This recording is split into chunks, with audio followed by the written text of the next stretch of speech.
beneath the mask of opportunity lies ambition, a silent corruption, a nefarious pact that will drag you down into the abyss and despair. It tells the following story.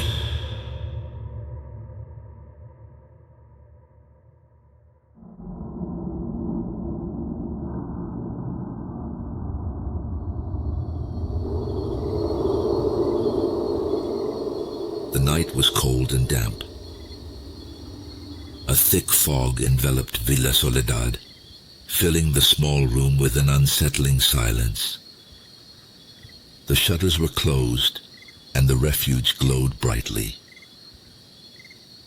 The darkness outside seemed to have a life of its own, threatening to invade the peaceful refuge that the inside of the house represented.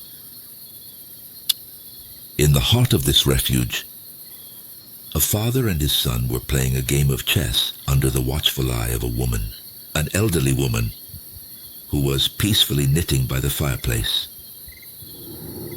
Mr. White, a man of solemn demeanor and indeed deeply exhausted, tired eyes, was trying to concentrate on the game, while the wind howled threateningly outside. Heard in the wind, Mr. White said in an attempt to divert attention from his mistake, on the board. His voice trembled slightly. "I hear you, Dad, but I still beat you." "Checkmate," Everett replied, his son, moving the queen with an unyielding precision that reflected his youth and determination. Mr. White, with a hand on the board, murmured slowly and thoughtfully, uncertainly, "I don't think he's coming tonight. This is the downside of living so far away. The road is pure swamp, and nobody cares about that." The elderly woman, who had remained silent until then, looked up from her knitting and said softly and thoughtfully, "Don't be upset, dear. You'll win. Next time." In the midst of that unsettling silence, Everett suddenly stood up and said, "Here he comes." The sound of the gate and heavy footsteps broke the silence of the night. Mr. White slowly got up and gently opened the door. A robust and menacing figure stood in the doorway, illuminated only by the flickering light of the fire. The sergeant, a man with a piercing gaze and a face weathered by the elements, shook hands with everyone and accepted a chair. As the whiskey flowed and filled the glasses, the sergeant's eyes began to shine with a strange, almost supernatural glow. As he spoke, his words seemed to intertwine with the shadows in the room, filling it with stories of war, epidemics, and cursed towns. The family listened to him with a mix of fascination and fear, caught up in the tangled web of dark tales that the sergeant unraveled with a deep and measured voice. 21 years ago, Mr. White said, smiling at his wife and son. When Morris left, he was just a boy. Look at him now. It doesn't seem to have affected him that badly, said Mrs. White kindly. Mr. White, with a glimmer of ignorance in his eyes, commented, "Remember, Morris, what you started to tell me back then about a monkey's paw or something like that?" The soldier changed his expression and replied hurriedly, a hint of unease in his voice. "Nothing worth hearing," Morris replied with a slight pause. Mrs. White, with a mix of and skepticism, he intervened, saying, "A monkey's paw." The sergeant, with a sense of weariness and resignation, explained, "Well, it's what they call magic. Maybe." The atmosphere in the room became mysterious, as if an invisible presence was looming over them, waiting for the right moment to rebel. Everett, a mix of disbelief and challenge, dared to ask. Magic? What are you talking about? These are just pure tales. The sergeant looked at him with tolerance. His weathered face paled slightly under the flickering light of the fire in the fireplace. The stories are different, but what I'm about to tell you has changed my life forever. At that moment, the clock struck 12. Then, everything fell silent, as if a shroud of shadow had slipped over them, covering the latent fear in their hearts. Slowly, the sergeant continued, and his voice transformed into a whisper that seemed to resonate against the walls of the room. I remember the night I met the fakir. He was a tall, thin figure with eyes that pierced the very soul of men. I found him in a forgotten temple buried deep in the jungle.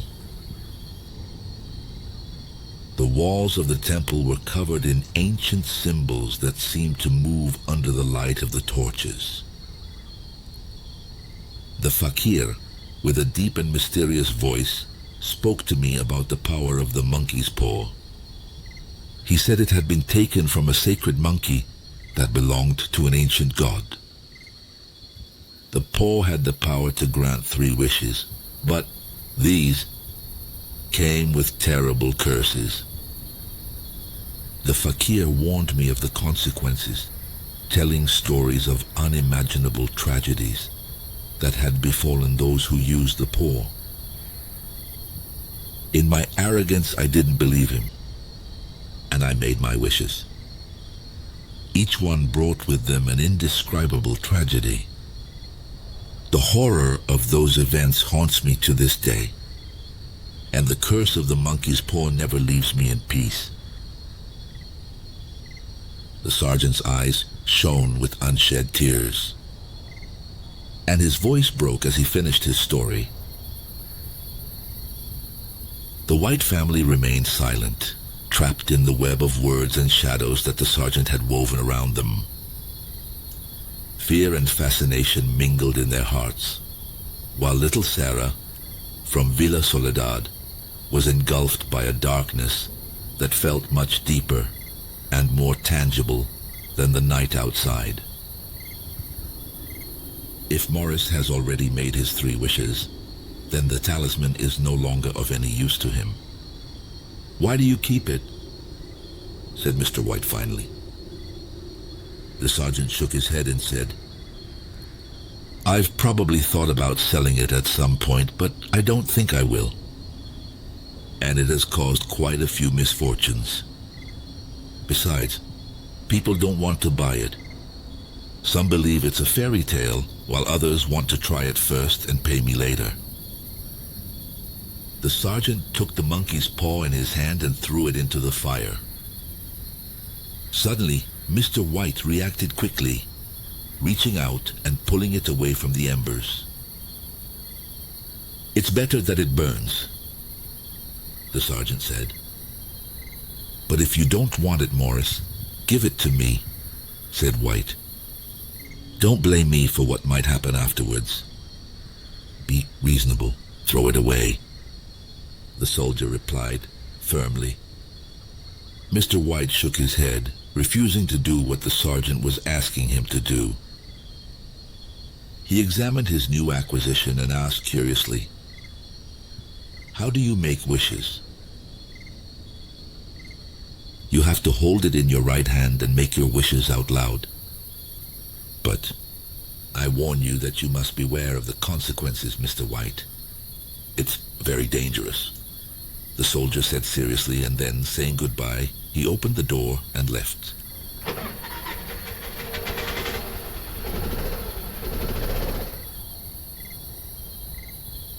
Mr. White, with a distant look in his eyes, took out the talisman that Morris had left him from his pocket. The sergeant's expression of alarm remained vivid in his memory. The family fell into a silence thick with tension. As Morris's words echoed in their minds, With a mix of defiance and disbelief, Everett more suggested asking for something simple, something that wouldn't change their lives too much. Mr. White, for his part, held the monkey's paw with some skepticism. For him, it seemed like he didn't need anything. He had everything he wanted. He looked at the talisman with perplexity and remarked that he couldn't think of anything to wish for. Everett, seeing his father's hesitation, he suggested something practical and smiling said, "Dad, but if he pays off the mortgage on the house, he would be happy, right? Just ask for £200. Mr. White, encouraged by his son's idea, decided to follow his advice. The conversation focused on the monkey's paw and the possible consequences of using it. Remembering the warnings from Sergeant Morris. Still, the wish seemed harmless and useful. In the end, with a forced smile and a hint of doubt in his voice, Mr. White raised the monkey's paw and made his wish. "I want £200. Immediately, Mr. White let out a scream, claiming that the talisman had moved in his hand like a snake. Everett and Mrs. White tried to calm him down, but the underlying fear didn't go away. The night went by with an unsettling calm. The wind was blowing hard, banging against doors and windows, filling the house with ominous sounds. Mr. White, sitting by the fire, stared at the embers and saw faces in them, grotesque and sinister, watching him with malevolence. He shuddered, trying to shake his mind clear, those terrifying visions. The next morning, in the winter sunlight, the monkey's paw seemed harmless, wrinkled and dirty on the sideboard. The family tried to laugh off the events of the previous night, but a lingering shadow hung over them. Everett had gone to work like any other day, but that day turned into his worst nightmare. The mountain range, a relentless, desperate machine, had caught Everett while he was working. The wood, splintered and bloodied, had turned into a nightmare scene. Everett's screams echoed through the factory, filling the air with an echo of pain and despair. The saw had done its job, leaving Everett seriously injured and with no chance of recovery. Later, a well-dressed man stopped in front of the house. Noticing his discomfort, the visitor said in a trembling voice, "I regret to inform you that Everett has suffered a terrible accident at work. He was seriously injured while operating a saw to cut wood and died. The company is not responsible for the accident. But, in consideration of the services rendered by your son, we are sending you a sum of £200. Mr. White, with a suddenly choked cry, realized that his wish had come true in the most cruel way. He collapsed and fainted from the anguish.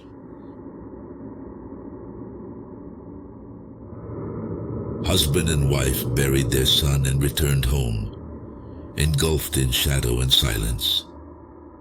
Life turned into a seemingly painful routine, with endless, unending days and nights filled with nightmares.